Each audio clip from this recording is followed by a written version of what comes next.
Ele é um jovem escritor de Itajaí. Está divulgando o seu mais novo suspense, Andando Sozinho, da editora Desfecho Romances. Hoje, no Cafezinho A2, eu recebo Fernando Moraes. Está começando o programa agora.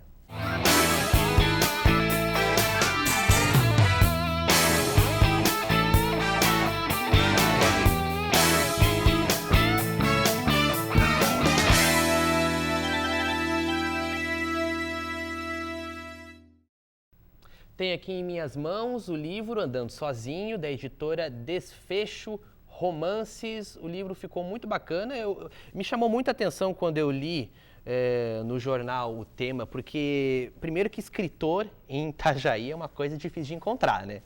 E principalmente escritor de suspense, que é um gênero que eu acredito que seja muito difícil de se dominar. Você acredita que sim ou que não? Aqui, né, primeiramente, boa noite, né? Lucas, aqui em Itajaí é bem difícil realmente encontrar algum autor que escreva suspense ou qualquer linha que se remeta a esse tipo de assunto. Eu, como minha infância sempre foi ligada a assistir filmes de terror e esse tipo de coisa, quando me interessei realmente em querer sentar na frente do computador e escrever, o meu foco era escrever suspense, terror, esse tipo de coisa. Eu vi que você veio hoje com a camiseta do Exorcista. Eu acho meio tenebroso esse filme, eu não gosto desse filme, não.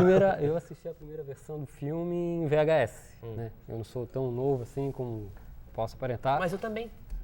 E eu também não sou, eu acho que a gente não tem a mesma idade.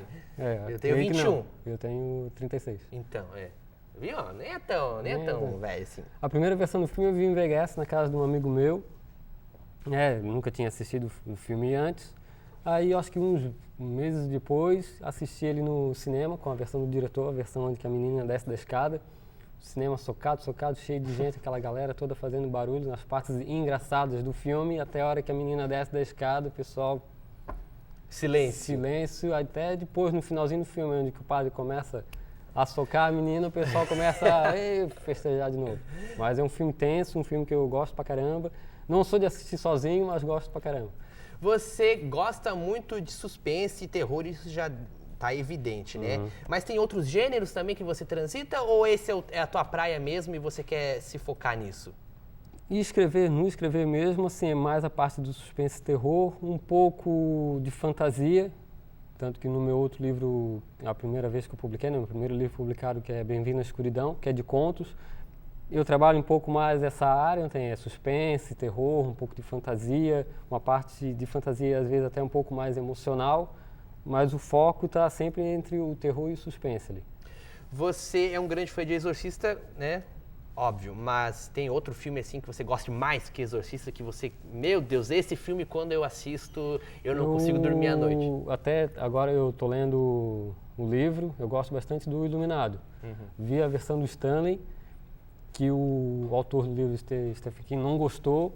Um tempo depois eu vi o seriado, que foi escrito por ele mesmo, né? A direção, o roteiro foi tudo do Stephen King. Mas o filme, assim, comparado com o seriado e com o livro, o diretor deixou passar muita coisa, mas segundo o Stanley, ele pegou o livro, fez do jeito que ele queria e o Stephen King que se ferrasse. Que se ferrasse. Qual que é o segredo de escrever uma boa história de suspense? Eu acho que tem que ter dedicação, escrever uma palavra de cada vez. Às vezes eu chegava na frente do computador e não escrevia muita coisa, às vezes uma página, às vezes 2, 3 frases. Tem que meio que se dedicar, não ficar naquela cobrança, porque às vezes tu se cobra muito, pelo menos no meu caso, se eu me cobro de mim mesmo, tem que sentar e chegar a escrever, eu não consigo muito fazer o negócio andar.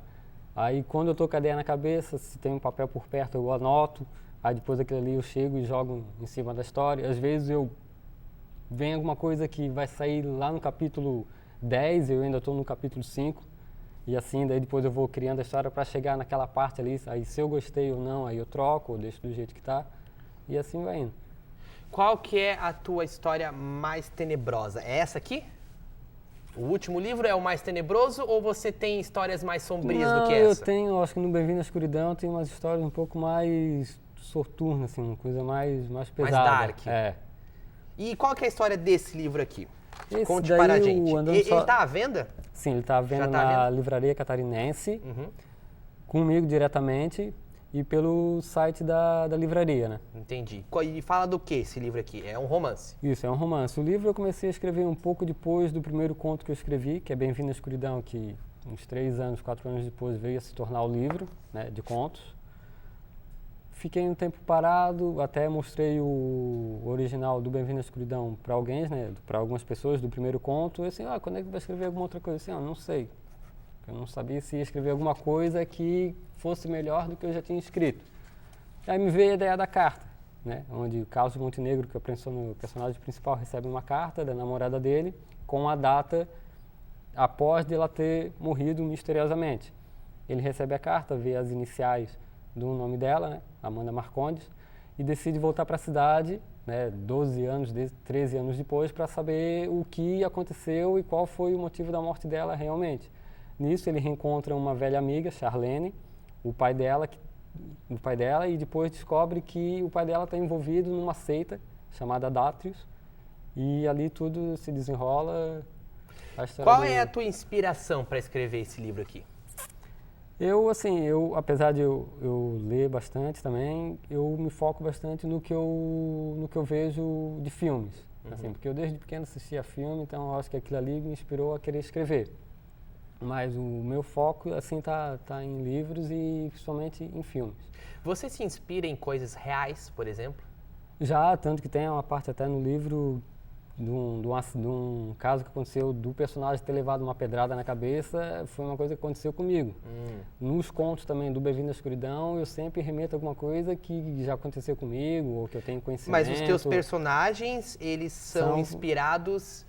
Tem alguma coisa, os teus protagonistas, eles têm algo da tua personalidade? Você imprime o teu caráter naquele personagem? Ou é um distanciamento assim, frio e... Não. Às vezes algum acontecido, alguma coisa desse tipo, mas é coisa que não tem nada a ver diretamente comigo. Às vezes alguma cena descrita ali sempre foi uma coisa que aconteceu comigo, ou que eu tenho conhecimento, que aconteceu com um amigo meu, ou eu estava presente e eu descrevo ali, mas não tem nada... Mas é óbvio que, tipo, traços de pessoas que você conhece, você às vezes acaba agregando aos personagens. Isso acontece. Tanto que do Bem-vindo à Escuridão, muitos personagens do livro levam nomes de pessoas que realmente eu conheço. Tipo quem? O que leva o nome do livro, que é Bem-vindo à Escuridão, tem um dos personagens que é Edgar, que foi um amigo meu que estudou comigo, que até hoje eu tenho contato. Tem o André, que é sobrenome de um ou outro amigo meu. Morgana, que foi uma menina que estudou comigo, que na história ela é uma velha. E assim vai indo. O legal, sabe o que é? É você tem aquela pessoa que você não gosta, aí você coloca num livro de suspense, aí você mata Até ela. Agora, a maioria dos personagens, ou eles morrem na metade, ou morrem no começo, ou já começam morto. Já começam morto. Mas assim, o nome de alguém que realmente não gosta de botar numa história, até agora eu não fiz isso. Já me passou pela cabeça fazer isso com algumas pessoas. Mas até agora não... Aquela pessoa... Vou colocar o nome dessa pessoa aqui, vai morrer na quinta página já. Até agora não cheguei a fazer isso. Mas o que eu quis te perguntar de inspiração não é esse tipo de inspiração. É inspiração em coisas sobrenaturais da vida real. Porque a vida, Fernando, está cheia de coisas sobrenaturais em nossa volta. Aqui, por exemplo, há coisas sobrenaturais. Sim. Que a gente não vê, que a gente não sente, mas há. Pelo menos eu acredito que sim, não sei se você acredita. Sim, acredito. Mas você chega, por exemplo, essa seita Dátrios que tu colocou aqui, né, no livro, inspirado... Não existe essa seita, de verdade, mas é inspirado em alguma...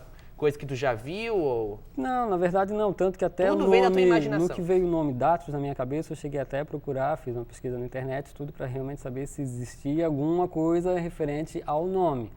Por sorte, não achei nada que que se referisse ao nome. Vai que existisse, você colocasse é por isso que lá. Eu fiz vamos fazer uma pesquisa antes, já que me veio o nome na cabeça, eu gostei do nome, fiz a pesquisa, não tinha nada, disse, beleza, vou jogar no livro e assim vai. Mas o Stephen King é um cara meio doido, né? Ele é um cara bem doido. Tem uns escritores que... Alan Poe, por exemplo, eles eram uns caras... Tinham um parafuso a menos, assim. Você tem um parafuso a menos? Tanto que até o Iluminado, quando ele escreveu o livro, ele estava naquela fase de alcoolismo, coisa era toda. Foi uma coisa que ele jogou dentro da história que ele estava criando, que não tinha nada a ver pessoalmente com ele, mas que um dos personagens sofria do que ele vinha sofrendo na época Pois que é, a escreveu o minha livro. pergunta que eu quero fazer para ti é, você tem um parafuso a menos? Ter todo mundo tem, mas assim, os meus parafusos a menos servem só para criar os personagens, Você é lúcido, Eu sou você lúcido. são, Em né? algumas vezes eu sou lúcido. Entendi. Apesar que algumas vezes eu olho o que eu escrevi e penso, eu acho que eu estava meio fora das ideias quando eu escrevi isso aqui, porque no que a pessoa vai ler depois, eu fazer a revisão, eu penso, porra, eu escrevi isso. Tá bom pra caramba, eu escrevi isso. Como é que faz para publicar um livro? Você é um cara que nasceu em Itajaí e tem, ó, o livro aqui, ó, muito bonito o livro, muito o acabamento dele, tá bem, que é coisa profissional. Essa questão de publicação aqui é algo que eu acho que eu sou bem crítico nisso, que é bem complicado. Mas pode criticar, fica à vontade. Muitos autores, seja de poesia, de crônica, de contos, romance, né? Eu acho que o único modo que tem para fazer isso é pela lei de incentivo à cultura, né? Ou correr atrás de uma editora, né, que foi o que eu fiz com essa, para conseguir a publicação. Eu, do Bem-vindo à Escuridão, eu consegui publicar ele em 2011 pela lei de incentivo à cultura. Havia tentado 3 vezes, não tinha conseguido, 2 vezes. Na terceira eu consegui, pela ficha de inscrição que tinha como publicação do meu primeiro livro. Consegui, assim, de imediato um patrocinador, que foi, que acho que em maio, que se encerraram, né, que foi divulgado o resultado. Em outubro eu já estava com o livro em mãos, tudo. Eu fiz através da Casa Aberta, né, que na época já estava mexendo com essa coisa de editoração, de fazer publicação de livros. Fiz com eles. Tive um retorno bom pra caramba, consegui botar o livro em algumas livrarias para vender, na Livraria Catarinense, na Casa Aberta também encontra. Aqui na época que eu estudava tinha uma banca aqui na Univale, onde eu consegui deixar um exemplar. Aí esse eu até tentei pela lei de incentivo de novo, ano passado. Não consegui, apesar de ter conseguido uma nota boa pra caramba, né, na avaliação final. Não conseguiram, não me aprovaram devido à verba, que estava dentro de onde eu me cadastrei, mas não conseguiram, não quiseram aprovar a publicação do livro para eu conseguir publicar. Aí eu fui atrás de uma editora, eles são do Rio de Janeiro, eles têm sede em Porto Alegre, em São Paulo, entrei em contato com eles, mandei o original. Eu acho que o negócio é correr atrás, não ficar dependendo de tal coisa. Eu, quando eu publiquei o primeiro livro, assim, eu publiquei aqui pela Lei de Incentivo à Cultura. Se futuramente eu vim escrever outro, eu não vou tentar mais a Lei de Incentivo. Né? Corri atrás um pouco de algumas editoras, mandei para a Rocco. Eles me responderam que, apesar de bom, não se A Rocco é a editora dos livros do Harry Potter, né? A Rocco publicava os livros do Paulo Coelho. Até uns 4 anos atrás, eles faziam a publicação. Aí depois, se eu não me engano, a Sextante pegou os direitos de publicação do Paulo Coelho. Mas daí você não recebeu nenhuma resposta deles, né?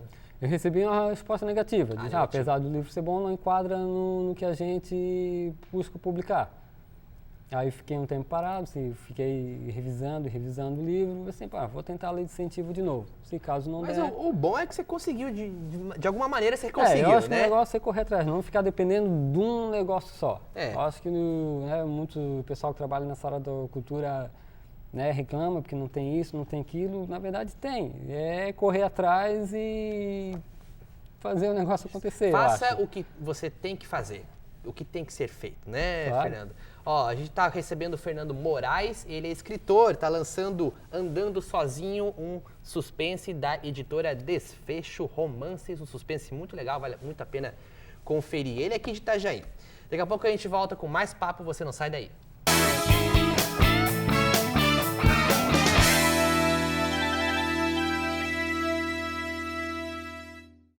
Volta com o Cafezinho 2 e hoje eu estou recebendo o Fernando Moraes, escritor desse livro aqui, ó, que eu tenho em minhas mãos, Andando Sozinho, suspense muito tenso.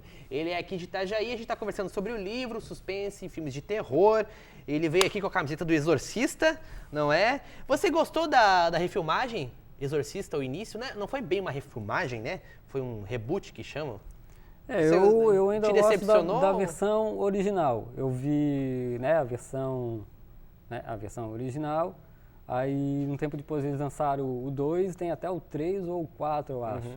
Aí como começou a entrar essa moda de o filme saiu e depois fazer o início para mostrar como tudo aconteceu, eu assisti também, mas não gostei muito não. Gostei mais da versão original, a primeira que saiu, e essa é Também não gostei muito, não. Mas É a agora, os filmes de terror, eles vêm, né, passando por uma fase, assim, que não sei se te agrada, não me agrada. Por exemplo, agora tá muito na moda fazer filmes com aquela câmera, tipo, documentário, Sim, sim, assim, igual tipo... A Bruxa de Blair, né? A Bruxa de Blair, que começou com Bruxa de Blair, né? Começou com a Bruxa de Foi o Blair. primeiro, assim. Daí veio a Atividade Paranormal, aí fizeram 15 mil filmes de Atividade Paranormal, né? O que você acha a respeito desses filmes, assim? Eu acho que, sim. Eu assisti Atividade Paranormal a primeira vez e eu gostei muito. Mas os outros, eu achei bem desnecessário terem feito. E saiu um pouco do enredo ali, principal. Eu assisti o primeiro Bruxa de Blair, né, onde tudo em cima teve toda uma história, de que o filme era realmente uma história real. Muitas pessoas que moravam na cidade foram embora achando que realmente existia uma bruxa ali. Uns 2 anos depois, eu acho, fizeram o 2, que estragaram o filme de vez. O 2 não tem nada a ver com o primeiro, não tem nada a ver com o primeiro. Aí esse negocinho de câmera balançando, como se fosse a pessoa mesmo filmando, aí voltou de novo com Atividade Paranormal, onde eu vi o primeiro. Se eu não me engano, eu acho que eu vi o 2, também gostei. Mas os outros eu também Tem até o 6 agora, né? Eu acho que tem até o 6. Recentemente tinha em cartaz um. Era o 5 ou o 6. Mas eu acho também... Teve um em Tóquio, daí eles fizeram, né? Em Tóquio. Os caras, eles fazem de tudo para fazer 15 mil filmes.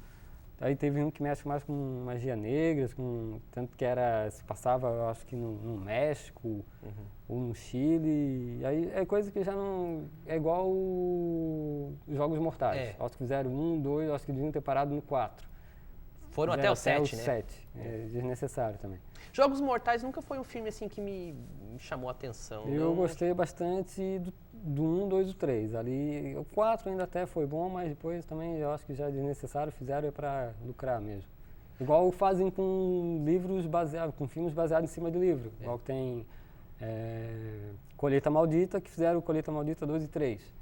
Né? A versão original, baseada também no livro do Stephen King, é o primeiro Colheita Maldita. Depois ali já é coisa para arrecadar e desnecessário. Mas a Atividade Paranormal tem mais a ver com fantasma, né? Os teus livros não tem essa questão, né? Você não tem, tipo, personagens, tipo, monstros, né? Ou vampiro, ou fantasma, ou zumbi. Essa parte mais fantasia não é tanto o que eu escrevo. Mas não te interessa? Eu até leio alguma coisa referente a isso, mas escrever até agora não... A vida após a morte não é algo que te chama atenção, assim? Eu escrevo, nas minhas histórias tem bastante essa coisa de morte, né? De assassinato. Morreu, não morreu, mas sobre esse negócio de vida após a morte, por enquanto ainda não. Espiritismo, essas coisas, não é por enquanto a minha área, não sei se futuramente vai ser, mas por enquanto não é. Você imprime alguma coisa romântica? Porque eu vejo aqui nos teus livros tem um casal, não tem? Sim, tem um... Tanto que até a primeira versão do livro, quando eu terminei o original a primeira vez, ele não tinha o passado. Contava só a história do personagem principal, Carlos Montenegro, quando ele recebeu a carta, vai para a cidade, descobre, né, tenta descobrir realmente qual foi a causa da morte da namorada dele, se foi aceita, se não foi aceita, e o final continua sendo o mesmo. Aí eu mostrei para um amigo meu, que eu estava querendo publicar, tinha dado 55 páginas de A4. Eu disse, cara, bota mais 100 páginas aí e tenta publicar como um romance. Aí onde foi que eu tive a ideia de contar o passado do personagem, onde a namorada dele aparece, que na versão original ela não aparecia. Aí nessa versão, já a versão publicada, mostra ela quando ela ainda estava viva. Como é que era o relacionamento deles, o relacionamento também do Carlos com a família dele, com os amigos dele, que na parte do original não tinha, a primeira vez que eu terminei o livro. Você escreve todo dia, Fernando? Porque dizem que o escritor ele tem que escrever todo dia. O escritor que é escritor, ele tem que escrever todo dia, tem que pegar, escrever alguma coisinha, pelo menos, porque é como se fosse um músculo que você tem que ficar exercitando. Você tem esse hábito, assim? Infelizmente, não. Tanto que eu fui terminar o Andando Sozinho, acho que levei uns 2, 3 anos para finalizar ele. Porque na época, quando eu comecei, né, eu não estava trabalhando na época, né, eu havia sofrido um acidente, aí eu estava em casa. Passei por alguns problemas e eu estava em casa. Aí foi a época que eu escrevi bastante. Aí depois eu voltei a trabalhar, aí o tempo meio que se esvai, tu não tem mais tempo para isso, tu até vive uma coisa na cabeça, tu tenta escrever, mas não consegue. Eu até recentemente terminei de ler um livro também do Stephen King, que é sobre escrita, onde ele diz que pelo menos o escritor tem que todo dia escrever 2.000 palavras. Eu não consigo fazer isso. Assim, eu escrevo às vezes... Não tem o hábito, né? Não, que é um hábito, né? É uma coisa que tu tem que estar com a ideia na cabeça também. Não adianta tu também lá chegar, escrever um monte de coisa e depois no que tu vai revisar, tirar mais da metade. Eu acho que tem que sentar, escrever o que tu quer ali, saber a coisa que tu tem na tua cabeça, já a ideia, escrever, e depois no que tu vai revisar para ficar até mais fácil de revisar. Porque tu escreve muita coisa e depois tu vai tirar, é meio que um tempo perdido. Tu escreveu um monte de bobeira e depois vai tirar. Como é que tu monta uma grande história? Por exemplo, você começa a escrever e ela vai se desenrolando com o passar dos dias que você escreve, ou você já tem ela pronta na sua cabeça e você tem que, na hora de passar aquilo para o papel, de digitar, se amplia? Como é que é? Quando eu comecei a escrever o Andando, eu já tinha a ideia da carta, né? Carlos Montenegro receberia a carta e nisso levaria ele até a cidade. Não tinha nada da seita ainda. Lá pelo capítulo 5, me deu a ideia de botar uma seita envolvida na morte ou na suposta morte da namorada dele. Aí dali eu montei alguma coisa em cima da seita, de como eles eram, como é que era o ritual deles para matar as jovens. Aí dali foi indo, no final eu já tinha mais ou menos na ideia também de como seria lá pelo capítulo 10, por aí, que a primeira versão ele teve 16 capítulos. Aí no que eu voltei, comecei a mexer, ele já, a versão finalizada tem 43 capítulos. E de autor brasileiro, você tem alguma referência? Porque você citou Stephen King, né, algumas vezes, que é um grande autor estrangeiro, mas brasileiro. Brasileiro, eu tinha uma época que eu gostava de ler Paulo Coelho. Li alguns livros do Paulo Coelho, As Valquírias, O Alquimista, que é o mais conhecido, O Diário de um Mago. Recentemente, assim, foi a época que eu li, eu estava com uns 20 anos, mais ou menos. Foi uns livros que eu li dele e agora não é um tipo de narrativa, de escritor que eu me interesso. Ultimamente tenho lido mais Stephen King. Os americanos. Isso. O Paulo Coelho, ele é bem reconhecido lá fora. Dizem que é. tem esse negócio que ele não é muito bem visto pelos próprios escritores aqui no Brasil. É aquela coisa que a pessoa escreve, faz sucesso lá fora para depois fazer sucesso aqui dentro. Né? Se for também passar alguma coisa de música... No caso de livro, né? Mas também se for passar alguma coisa de música, o Raul Seixas também começou a fazer sucesso mesmo depois que morreu. Que quando o cara estava vivo era um louco, né? Tinha convivência também com Paulo Coelho, mas ele era um pirado das ideias. Depois que o cara morreu, o cara começou a fazer sucesso. Aí tu tem que, escritor brasileiro, ou faz sucesso lá fora, primeiro, para depois ser reconhecido aqui dentro. Será que o Paulo Coelho só vai ser uma unanimidade depois que ele morrer? Será que a gente vai esperar ele morrer para reconhecer ele? Eu tenho certeza que assim que ele morrer, né? Ele vai ser bem mais lembrado do que agora. Que daí vão voltar a lembrar dele, falar dele, coisa errada. Por enquanto o cara tá lá, não ligam muito para ele porque tá vivo. Né? Infelizmente a pessoa tem que morrer para darem algum valor para a pessoa. Raul, você escuta? Raul é bom Raul, né? Bom, eu gosto de Raul. Qual que é a tua música preferida? Eu gosto de Gitar, né? Al Capone. Gita? Isso, Al Capone, Tente Outra Vez. Muito bom, muito Metamorfose Ambulante. Eu nasci há 10 mil anos atrás, já foi tocada aqui no programa, é uma música que eu sou apaixonado, assim, e canto no karaokê. No karaokê, essa música, ela dura 4 minutos. Ou senão, quando alguém tá num show, toca Raul. É um clássico, Infelizmente, na rádio, hoje em dia, é bem, né, nas rádios, assim, em gerais, é bem difícil. Eu, como ouvia bastante rádio nos anos 90, por aí, tocava muito mais rock do que hoje em dia, né? É que agora o rock de hoje em dia, né, pô... Tanto que se tu for ver também em programas de televisão, igual um cantor que é muito bom, que é Zé Ramalho, é um cara que tu não vê hoje em dia, né? Em programa de TV, nada, o que mais se vê hoje é sertanejo, né? Infelizmente Não que não tenha seu valor cultural também, tudo tem seu valor cultural, tudo é bom, tudo é válido. Esse aqui, ó, é o livro do Fernando Moraes, Andando Sozinho. Você pode comprar nas livrarias catarinense, certo? Ou diretamente com o Fernando. Muito obrigado pela tua participação aqui. Boa sorte com a venda dos livros e com seus futuros projetos. Seja sempre muito bem-vindo aqui para bater um papo e falar de suspense, terror, exorcista, atividade paranormal e muito mais. Você pode ir lá na nossa página do Facebook, é facebook.com/cafezinho2tv. Também tem todos os nossos programas completos no youtube.com/cafezinho2. A gente encerra agora com aquele bom e velho Tintim. Aí, um Tintim sobrenatural.